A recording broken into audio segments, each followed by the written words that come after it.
G.W. Roberson was on a train years ago, and he was moving along. He noticed across the aisle from him was a young man, middle 20s.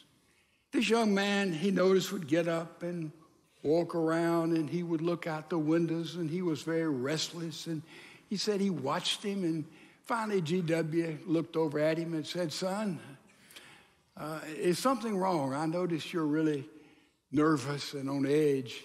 He said, "Yes, sir." He said, "Any way I could help you?" He said, "I don't know." He said, "I don't mind telling you what's wrong." He said, 5 years ago or so, I was at home with my family, a teenager. Said I hadn't been living the way my dad and my mom wanted me to. I was in total rebellion. And he said, I got in an argument with my folks. There was profanity, and he said, I pushed my dad down. He said, my father got up and said, "Get out of this house. Your mother and I never want to see you again. You're not welcome here. You're not my son any longer. Get out of here." And he said, I got up.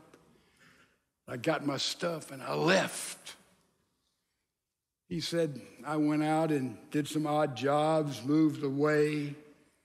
He said, I ended up joining a gang. He said, I don't want to tell you about all the things that we did.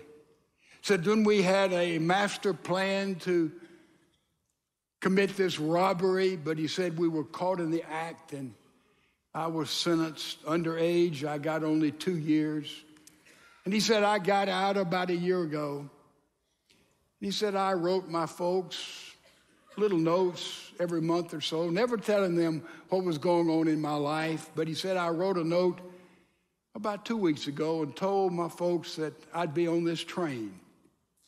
And I'd be coming this way on this particular train on this particular day. And he said, that train goes right by our little farmhouse. He said, I told my folks if they wanted me to get off at the next station, and they'd let me come home one more time and look at their face one more time. He said, if they'd let me do that, to take just a white cloth or a rag of some kind and just tie it on the mailbox. From the train, I would see it, and I would know that I could go back home. And he said, we're coming around that curve. He said, sir, I don't know if I can look to see if that little white cloth is there. He said, I'm just very emotional. And G.W. said, son, you just sit over there. I'll look for you, and I'll tell you if I see that little white cloth on the mailbox, and then you'll know you can get off and go home. You just look the other way. I'll let you know.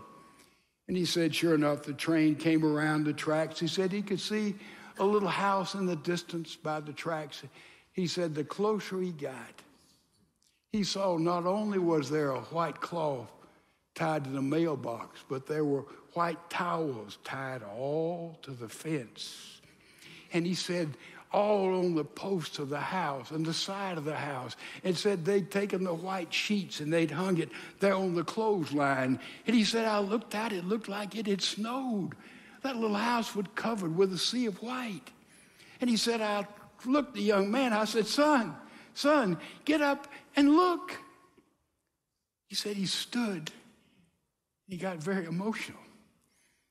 He said he couldn't say anything. And the boy nodded to him, and he got a cheap suitcase out of the top, and he started down the aisle of the train. He said the train slowed down the next curve, and said the boy didn't wait for the station. He just jumped off that train. He said the last time I saw him, he was dragging that little cheap suitcase up the hill, and said the white sheets were flapping in the breeze. Anybody here away from home? Away from God? Isn't it time to come home?